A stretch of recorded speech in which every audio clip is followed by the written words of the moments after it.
So first and foremost, I always like to start with just a quick land recognition. We obviously, the majority of us here are settlers on this land, so it's important to just recognize that we definitely have a responsibility in reconciliation and supporting an open conversation with Indigenous people involved in it, and we're not making decisions on their behalf. So we're gonna have whole other workshops for that, but I just like to start with that.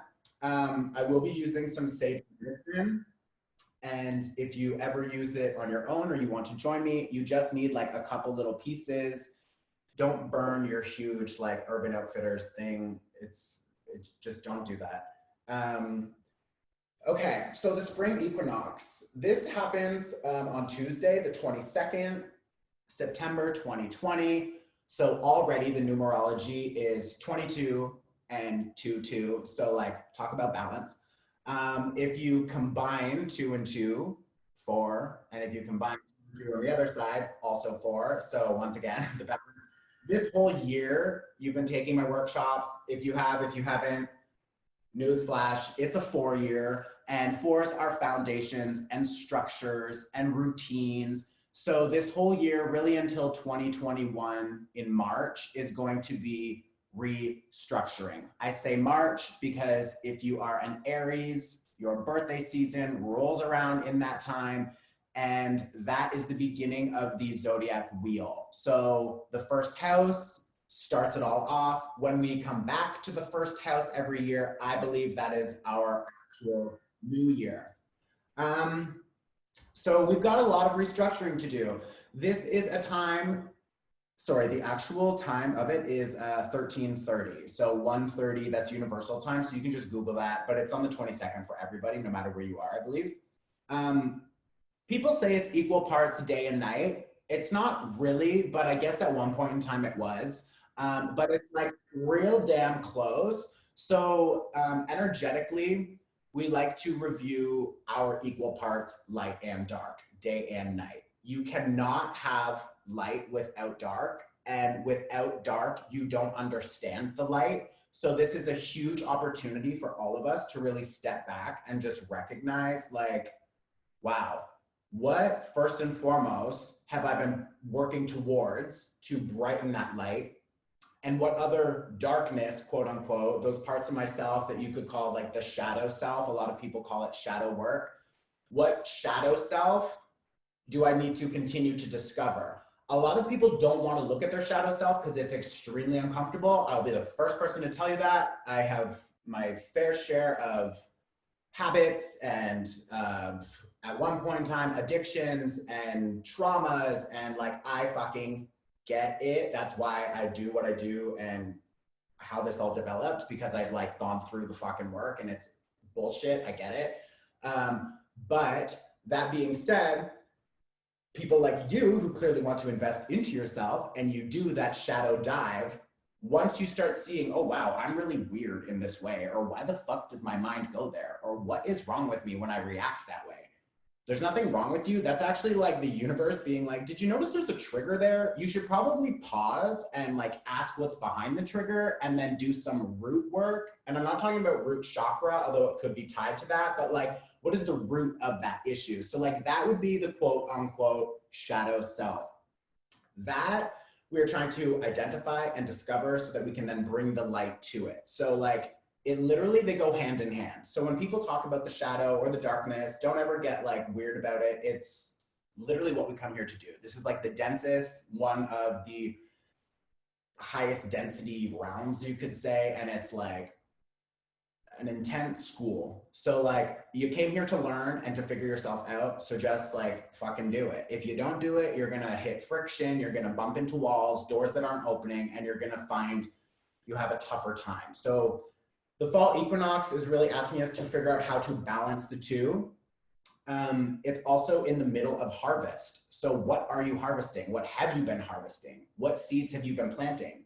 Do you like the seeds you've been planting? Because regardless, if you do or you don't, it's gonna grow into something. So is it growing into something good? If it's not so good, maybe like rip it out of the ground and like replant next year and figure out how to, it doesn't need to be next year actually, but like, it's just reassessment. And then on the good side, what is working out? What have you been working towards all year? Because we've come through spring, summer, now we're moving into fall, and soon we're moving into winter. And winter is death. Winter is going to be like Scorpio season. It's like, that's literally the death card. So we're going to be shedding so much through the winter. So now is the time to really identify, do I want to hold on to this, or do I want to shed this? So this is like, these are just some sort of, you know, food for thought for you guys over the next season, really.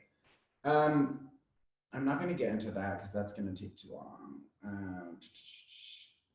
Yeah, what projects are you wrapping up? What things are we closing out so that we can continue to move in a direction that we actually feel comfortable with? Now, I wanted to give people like, and you'll have this recording to watch, some homework sort of thing. So count your blessings. Like, what seeds have you been planting, like I said, that are really working, especially when there's so much shit hitting the fan and it's like, it's like you walk into the bathroom and my puppy just like shit everywhere. And I'm like, oh my God, where do I even start? Like, that's the idea right now of us just trying to be like, where do we even start? Like, I need to piece things together. So it's actually easier when we sit down and we say, okay, what am I doing really well? Because what I'm doing really well and what I'm really enjoying, I know that that's where more of my attention needs to go. I know that's where more of my energy needs to go. And then if you want, you can make a list of things that you don't necessarily love, the crops that you don't want to carry into next year. And that's when you can say, okay, this needs to go, or like, you know, Susie's not coming with us into the next chapter. So like, how do I make more distance between me and Susie? And with that, I'm going to have more time and energy. Perfect. And then look at the list of things you do like and say, this is where I'm going to put all the energy that I was wasting on Susie up until now, or on this job up until now, or on this habit up until now. So that's some like homework you guys can sort of take home, do yourself. It's not due any day. I'm not going to check if you did it, but like, I invite you to do it. Where are you abundant? Because this is the harvest. So what abundance do you have? If you've been working towards abundance, make sure you reward yourself. Like, you should always, even just 10% of your income or whatever it is that you make, reward yourself. Because when you set these manifestation goals, and if that's just, I'm going to make $1,000 this month and I'm going to spend $100 on myself, when you finally get to spend that $100 on yourself, it triggers a new energy in you that says, holy shit, I can do it. I've rewired this. I'm actually making my way towards the goals and I'm manifesting something that I really wanted and I held out for. So like, where are you abundant and where can you reward yourself with the abundance that you've gathered? What has come and what is falling away. If you look outside, the plants, the trees, they're all changing. The leaves are dropping. So it's really important to figure out what is leaving and what is not coming with us, okay? I'm gonna pull a couple cards here and see what this says. And then I'm gonna pass it over to Colette. She's gonna bring you through her part. Okay, these two popped out. Oh my God, okay. Love that. This is the World card. So we're just talking about cycles completing. So this is like literally wrapping things up, leveling up, moving into a new chapter. This is major arcana. So this is universal energies that are here to guide you and to help you through this chapter. This is saying the world is your oyster. She's surrounded by the 4 fixed signs of the zodiac. So if you think of fixed energy is like a Taurus. Like, you're not gonna fucking tell a Taurus anything. If they don't believe what you're saying, it's just not gonna happen. Like, you're just talking to a wall. So like, where can you set those goals in the best way possible and be like, no, I'm fixed on this. This is not happening. So like, Susie, you can try to come, like, you're not allowed in my space anymore, or this job is not working. So get fixated on those intentions and then get flexible with how you get there, of course. But like, keep in mind that fixed energy. And the other card I'm going to show you is the Queen of Swords that fell out with it. The Queen of Swords is clarity. It is boundaries. The sword only cuts down the middle. That's it. It's left or right, up or down, in or out, yes or no. There's no gray zone. So like, sometimes we need to parent that like inner child in ourselves that everybody always talks about, which yes, I do inner child work and I get it. But like, that inner child needs a parent sometimes, and that parent needs to be like, okay, too much. Like, you know, you don't need to smoke pot every day of the week. Like, you can smoke pot on like Tuesday and like Saturday or something. Like limit things, or like drinking, shopping, who you're interacting with, etc. The other thing about the Queen of Swords is the Queen is not out getting things done.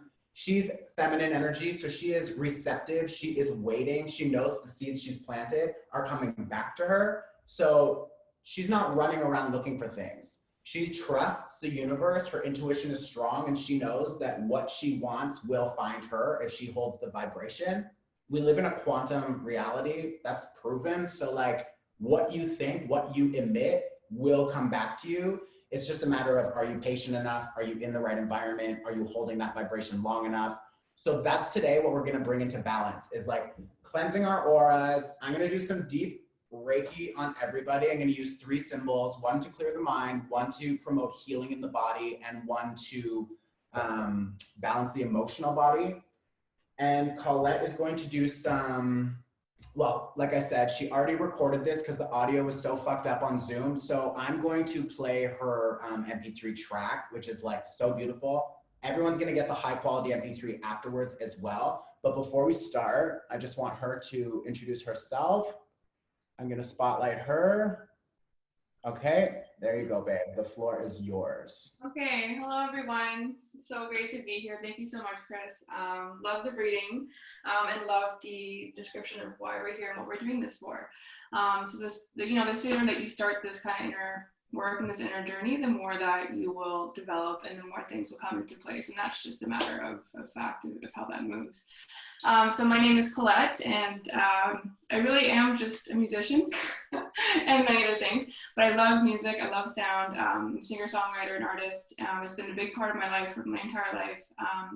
And so is yoga and meditation and mindfulness. So combining, sound and sound therapy has been a journey for me over the last few years. So I have a few different instruments that I'm using on the track and also that are here just to like give you a little bit of a visual. So I know there's a few people on here who have been to the live sound baths or sound-based meditations. So welcome back, just over Zoom. So today I have a few different instruments. So they're all singing bowls. So this is a brass singing bowl. I have a few of them in the recording. So you can see that there's some crystal singing bowls, which are these larger bowls beside me. And then behind are some really beautiful chimes. And they all have a very beautiful resonance about them. And when you are with them in person, you can actually, do absorb those vibrations as well, both through sound and also through the body. So while you're sitting into a comfortable position, just be mindful of what you're feeling in your body, where you're noticing sound, maybe if you have any memories, that do kind of come through, or maybe some insight, because you will be in a very restful state, and just allowing, space for you to really be immersed into sound. So just, notice your body, notice your breathing, notice how the sounds make you feel, and anything that comes through with that. And the more open you are, the more, that sound can really move through your body. And a recording is also very, very powerful. So I'm so happy to be here to be offering sound for this evening. So yeah, I guess we can go and get started now. Just before you start, I don't want people to get interrupted halfway through. So I'm going to literally just play this for like 1 second. Let me know what it sounds like on your end, so it's not too loud, too quiet, so people can just like comfortably lay, because the volume sometimes gets weird on Zoom. So I'm gonna play this and let me know.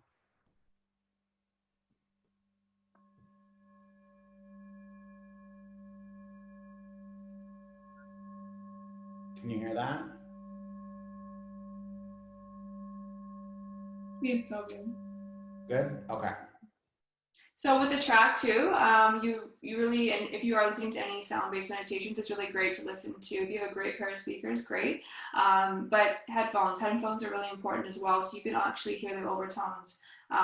So yeah, exactly. You can see people grabbing their headphones, so definitely feel free to grab that, and you can put them in, and yeah, so you can, it's available to you if you have your headphones. Definitely, I would recommend using them. And that's it. We can get started. So I don't know if we're gonna do the camera on or camera off. Who knows? Yeah. Yeah. What are you thinking? I'll ask everyone to shut their cameras off for now. I'm gonna close ours too, just so that people aren't watching me do energy work, because it's weird. And also distracted. So let me. I'll stop your video. You're still there, right? Yeah, still here. Can you still hear me? I can. Okay. So if everyone else doesn't mind just stopping their video if possible, and then yeah, lay back, we've muted everyone's mics, we've shut off everyone's cameras, and she's going to bring you through a silent meditation. We're going to play the track, and then at the end, just to give you some quick follow-up, you're just going to want to stay really, really hydrated over the next like 3 days if you can, because what we're doing is on a cellular level, and with the energy work is going to be like, there's going to be a lot going on. So stay very hydrated. Once we bring you back up, people will probably be in a little bit of a daze, or like, you might not, don't judge it, don't overthink anything. Just what you experience is exactly what you're meant to experience today.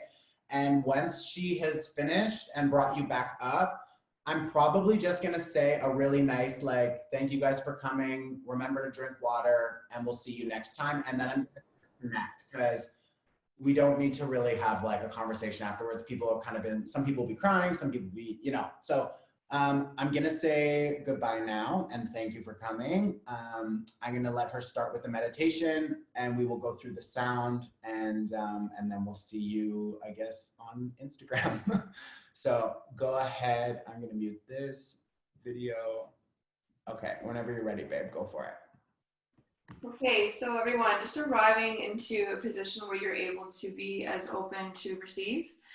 So I would always recommend laying down. If you have a pillow, you can bring it underneath the back of the knees. You can support the head with a light, folded blanket, or a very, very, very, small pillow, so that the neck isn't compressed at all, but you have a nice open airway.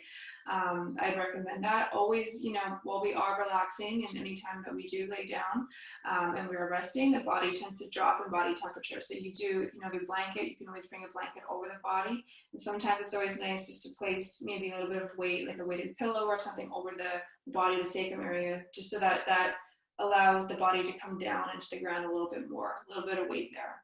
So, of course, you can stay seated, but I would definitely try to relax as much as you can. You're in your own space, so really do what you need to do to prepare your body for your experience. So if you're lying down, you can just allow the palms to be either palms facing up, down by your side. Or if it feels better to have the hands onto the belly, you can do that as well, anywhere you're comfortable. So just settling in, maybe dimming the light. Bring a pillow over the eyes. See if you can be about 10% more comfortable.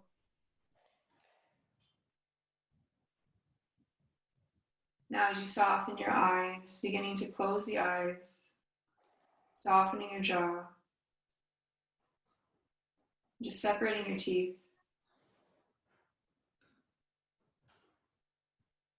You're softening your jaw so much you can feel your earlobes drop.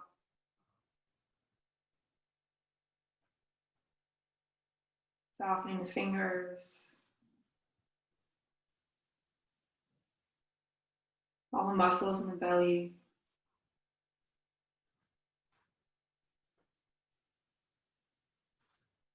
The legs get really heavy.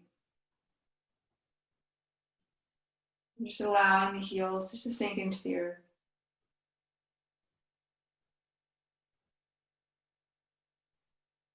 Starting to just notice your entire body.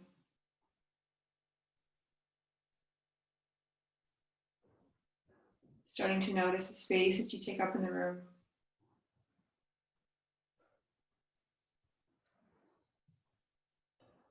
Noticing temperature, scent. Really allowing yourself to be in the space, to be open.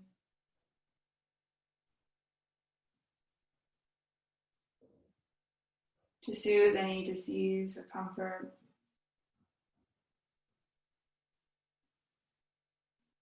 Allowing yourself to be open to receive. Taking a full big inhale, big breath in, filling up the belly, the ribs. And a big deep breath out through your mouth and softening your body. And just starting to really let go. So 2 more breaths, big breath in, big cleansing breath in.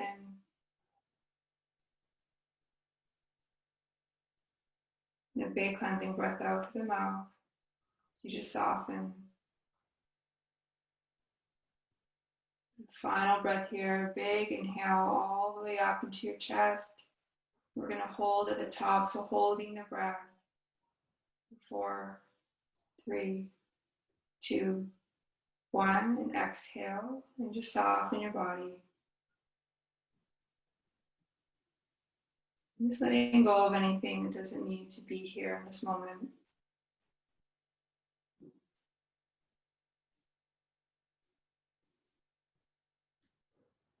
Starting to notice your natural breath. And allowing yourself to be open to receive sound.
you.